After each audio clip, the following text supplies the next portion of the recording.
शुरुआत में हम देखते हैं कि उसने एक बग फाइंड कर लिया था सिस्टम में, और सिस्टम के द्वारा जो मेंटल डैमेज उसको रिसीव हुआ था मतलब एल्डर के द्वारा, उसको सिस्टम ने पावर में बदल दिया और उसका स्पिरिट को स्ट्रॉन्ग कर दिया था। तो फिर हम हीरो को देखते हैं जो कहता है कि इस बग सिस्टम के कारण जो भी वो मेरा लाइफ एसेंस को ड्रेन कर रही है, लग रहा है मेरे लिए बेनिफिशियल है, और वो कहता है कि एब्जॉर्ब करो, जितना कर सकते करो, आ जाओ बेबी आ जाओ। वो मन में गाना गाने लगता, कहता है आ जाओ मेरा एसेंस को पूरा चूस लो, आ जाओ। फिर वो कहता है जल्दी से आओ और मेरा पूरा बदन का गर्मी बुझाओ, जल्दी से आओ पूरा चूस लो।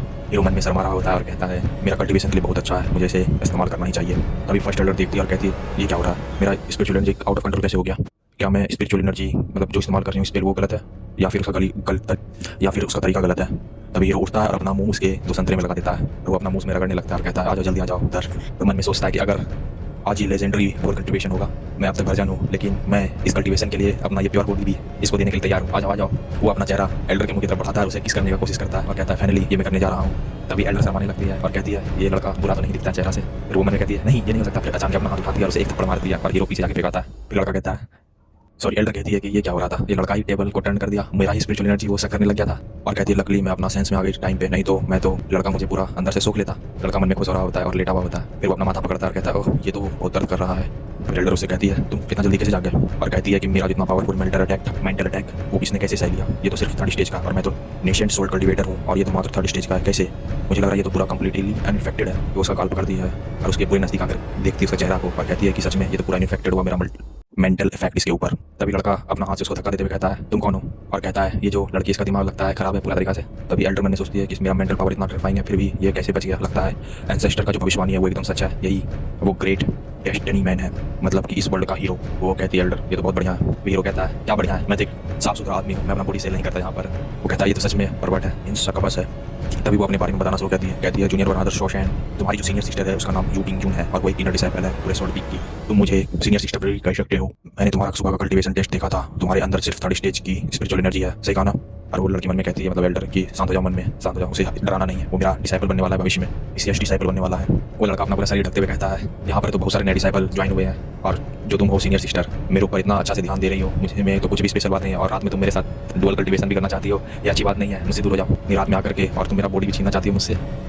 यहाँ पर बहुत सारे नए बच्चे ज्वाइन हुए हैं, लेकिन आप सीनियर सिस्टर मेरे ऊपर इतना टेंशन क्यों दे रही हो, क्या आप मेरा बॉडी का डिजायर है, क्या आप मेरे साथ डुअल कल्टीवेशन करना चाहती है। तभी वो एल्डर कहती है तुम्हारी जो कल्टीवेशन का स्टेज है वो सिर्फ थर्ड स्टेज है, और पूरे डिसाइपल में मात्र तुम ही हो जो थर्ड स्टेज पे, और कहता है तुमको कौन याद नहीं रख सकता, सब याद रख सकते हैं तुमको। भी एल्डर अपना मुक्का उठाती है और उसके सर पर मारती है।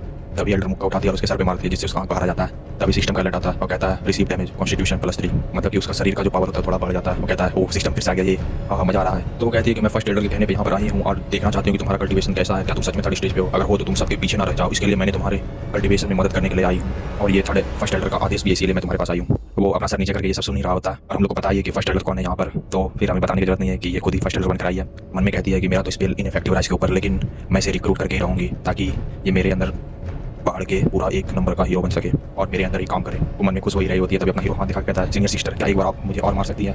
सीनियर सिस्टर पूछती है क्यों, ये जो वुमेन है इसने उसके पहले मुझ पर एक स्पेल इस्तेमाल किया, अब मुझे उसको मारने के लिए पिंच करना चाहिए, तब मेरा स्पिरिट और अपना बॉडी का जो पावर है मतलब फिजिकल पावर वो भी बढ़ेगा। जब तक मैं इसे मार खाता रहूँगा और नेगेटिव फीडबैक लेता रहूँगा तब तक मुझे ये कर्स सिस्टम मुझे कुछ नहीं उखाड़ सकता और मुझे पावर भी देगा। कर्स सिस्टम ये मेरे लिए कर्स की जगह मेरिकल हो जाएगा। अपने आपको पंख के साथ इमेजिन करता है, हवा में उड़ता है। वो सीनियर सिस्टर को कहता है सीनियर सिस्टर जल्दी से मुझे मारो, जल्दी से। अपने ऊपर उंगली दिखा के कह रहा होता है और उसके ऊपर पीछे की ओर हमला करने के लिए जाता है और कहता है जल्दी। और वो उसका ये हरकत देख करके उसको गुस्सा आता है और वो कहती है मेरे पास मत आओ, और एक लात मारती है। हीरो को चोट लगता है और सिस्टम कहता है रिसीव कॉन्स्टिट्यूशन +5, उसको एक डैमेज मिला होता है कॉन्स्टिट्यूशन मतलब फिजिकल डैमेज, जिससे वो उसका टांग पकड़ लेता है अपने नाक से और नाक से टांग सूंघने लगता है। तो कहता है सीनियर सिस्टर आपका जो टांग है वो तो इतना बढ़िया महकता है कि क्या ही बोलना है। तभी वो जो है सीनियर सिस्टर कहती है तुम मेरा टांग को जाने दो, तुम तो एक नंबर के चिचोरे हो। तभी वो टांग छोड़ देता है और कहता है जब तक तुम मेरा पिटाई करोगी तब तक मेरा लेवल बढ़ते रहेगा और मैं बहुत जल्दी ही बहुत ज़्यादा समझ आऊंगा, फिर तुम्हें भी पीट सकता हूँ। और वो सीनियर सिस्टर उसका मन में सोच रही थी सिस्टर ने जो प्रोफेसी की थी चाइल्ड ऑफ डेस्टिनी का, वो तो एक नंबर का चिचोरा निकला है, और वो थोड़ा स्माइल भी उसी तरह का दे रहा होता है। तभी सीनियर सिस्टर अपने स्पेस सेविंग से एक किताब निकालती है और कहती है वो बताना शुरू करती है कि ये जो है कल्टीवेशन का सीक्रेट मैन्युअल है, जिसमें सब कुछ कल्टीवेशन कैसे करना है, कैसे फाउंडेशन इस्टेब्लिश करना है, ये सारा चीज़ इसमें इस्टेब्लिश है, और तुम इसके हल करके अपना पूरा कल्टीवेशन को रैपिड प्रोग्रेस कर सकते हो और 3 साल में क्यूई रिफाइनिंग से फाउंडेशन इस्टेब्लिश तक पहुंच सकते हो। जो एल्डर सीनियर सिस्टर बनकर आई है वो कहती है कि ये तो जरूरी जीनियस होगा, इसका थोड़ा दिमाग भी जीनियस तरह से काम करता होगा, मैं भी देखना चाहता हूँ कि इसका दिमाग कैसे काम करता है। तो वो बुक खोलता है और पढ़ना चालू करता है। ये कहती है चाहे ये चीज़ हो रहा है क्यों ना हो, लेकिन ये मेरे अंदर पढ़ाई करेगा और मैं ही इसकी टीचर बनूंगी। तभी वो बुक पढ़कर कहता है 3 years of QE refining. Senior sister इस बुक का नाम तो फाउंडेशन इस्टेब्लिशमेंट ऑफ 5 years है ना। वो कहती है तुम्हें कैसे पता, और वो कहती है ये एंसेस्टर के द्वारा दिया गया है ताकि मैं इसे चाइल्ड ऑफ डेस्टिनी को हाथ में दे सकूँ। तभी वो खुश हो जाती है और कहती है ठीक है जूनियर ब्रदर, अब और कहती है कल करो सो आज करो, आज करो सो अब, कल में प्रलय हो गई, पौड़ी करेगा, मतलब कि जो भी काम करने वाले हो अभी शुरू करो। चलो जल्दी से हम लोग कल्टीवेशन शुरू करते हैं और पूरा रात भर कल्टीवेट करते हैं इस मैनुअल को, और इसमें जो भी तरीका लिखा है इसको तुम कल्टीवेट करो। तभी वो है ना नकली से कल्टीवेट करने का कोशिश करता है और उसमें सिस्टम का मिल जाता है lazy cultivation spiritual energy +2। System से प्रॉम्प्ट करके बता रहा होता है, कहता है ओहो ये बग तो सच में काम कर रहा है, मेरे लिए भी ये बग होना ही चाहिए। सीनियर सिस्टर एक थप्पड़ मारकर कहती है तुम्हें क्या लगता है कि सीनियर सिस्टर बुड़बक है? मुझे पता चल रहा है कि तुम कुछ भी कल्टीवेट नहीं कर रहे हो और मुझे यहाँ पर स्पिरिचुअल एनर्जी में कोई भी चेंज नहीं पाया जा रहा। मेरे सामने तुम प्रिटेंड करने की कोशिश कर रहे हो, ये लो। एक थप्पड़ खाने के बाद वो फिर बैठ जाता है, कल्टीवेशन करना शुरू करता है। लेकिन तभी आता है कल्टीवेशन, अभी सिस्टम प्रॉम्प्ट करता है intelligent cultivation spiritual energy -2, spiritual energy -2, spiritual energy -2। उसका जितने भी शरीर का एनर्जी वो गायब होना शुरू हो जाता है। वो कहता है जैसा मैंने सोचा था, जितना भी मैं अपना दम लगा के कल्टीवेशन करूँ मेरे लिए उतना ही वर्ष होते जाएगा, मतलब इतना घटिया से घटिया होते चल जाएगा शरीर के लिए, और कल्टीवेशन तो हो ही नहीं पाएगा। तभी सीनियर सिस्टर कहती है तुम चिंता मत करो, ये तुम्हारी जो सीनियर सिस्टर है रात भर तुम्हारे लिए यहाँ पर खड़ा होकर के तुम्हें देखेगी तुम्हारी कल्टीवेशन को।